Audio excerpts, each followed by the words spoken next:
Hi boys and girls, welcome to SmartFoxTV. If you enjoyed today's video, please click and subscribe.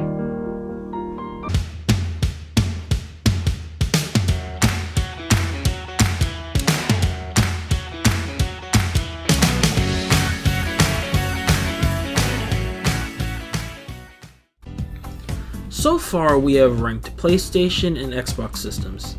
Now it's time to rank the Nintendo consoles. Nintendo has been in the game industry longer than both PlayStation and Xbox. And if you have ever played a Nintendo console, you would know that it's a different experience compared to the other two. This ranking will be split into two videos, because there are so many consoles they have made over the past 30 years. Also, none of these consoles I consider are bad, maybe except for the one that's in last place. But it was probably the hardest list to make compared to the other console rankings.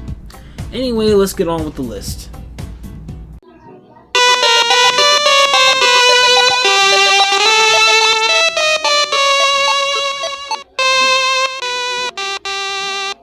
Nintendo always tries to create a different experience to the other consoles, and it usually works in their favor, but this is one of the times it hasn't. Nintendo attempted to make virtual reality a real thing in the 90s, but it isn't like the Oculus Quest at all. The games were very limited, and they also didn't have any color other than red on the screen. Playing this console will really give you a bad neck. This is easily the worst system Nintendo has ever created, and it might be one of the worst consoles ever. The Game Boy Color is just as you see it, a Game Boy with some color. The Game Boy Color seems like a pointless handheld console to have if you already had a Game Boy. I honestly wasn't even considered putting it on the list, but it's still a good system at the end of the day, and it's 10 times better than whatever Virtual Boy was.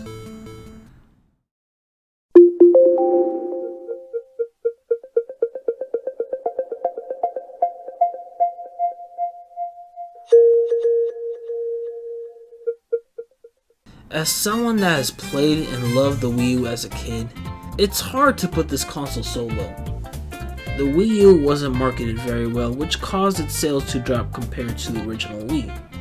Only a handful of games truly used the gamepad for its innovation. However, the games that came out for the Wii U were utterly amazing. Super Mario 3D World, Mario Kart 8, and Super Smash Bros. The problem that these games didn't come out until the end of the console's lifespan, and they were quickly ported for the Nintendo Switch as soon as it came out. The console was overall a failure, but it is a great stepping stone to what the Nintendo Switch has become.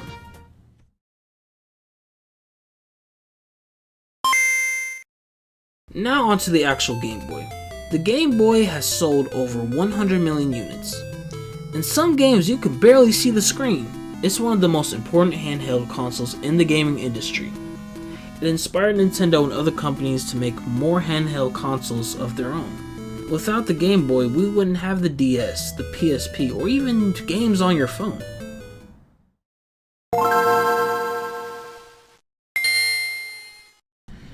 The last Game Boy on this list, the Game Boy Advance, was about as powerful as the Super Nintendo, and it gave you some of the same games as well.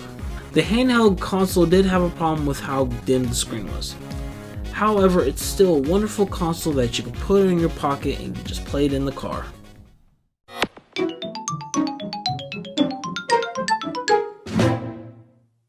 The Gamecube is in a weird place. It can be considered a failure because of being overshadowed by the DS and the PS2. But it has one of the deepest libraries out of most Nintendo consoles, with games like Legend of Zelda Wind Waker, Metroid Prime, Pikmin, Donkey Konga, and Super Mario Sunshine. And those are only the first party games. And keep in mind, they were competing with PS2 at the time, so their third party games were just as big. The console definitely has its flaws, but with the amazing library, it's still a fun experience.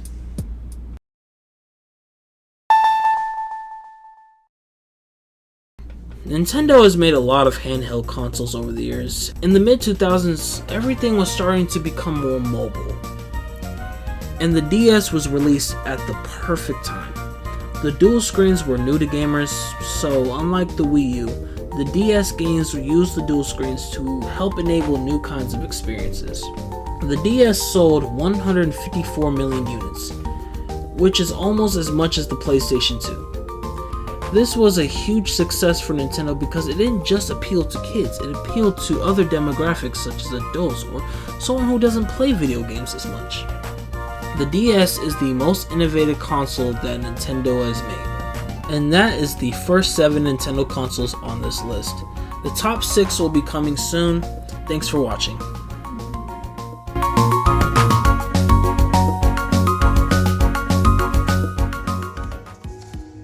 Quote of the week: a good friend is like a 4-leaf clover, lucky to have and hard to find. Hey everyone, this is Kim and thanks for joining me for the current news. In London, there's a dog named Marlowe who goes around golf courses and collects golf balls. Today it estimates that he has collected about 600 golf balls alone with his owner, Charles Jefferson. Depending on the brand of the ball, they can make up to $6 about. And although that's how they started with selling these balls, later on they began to donate them to charities.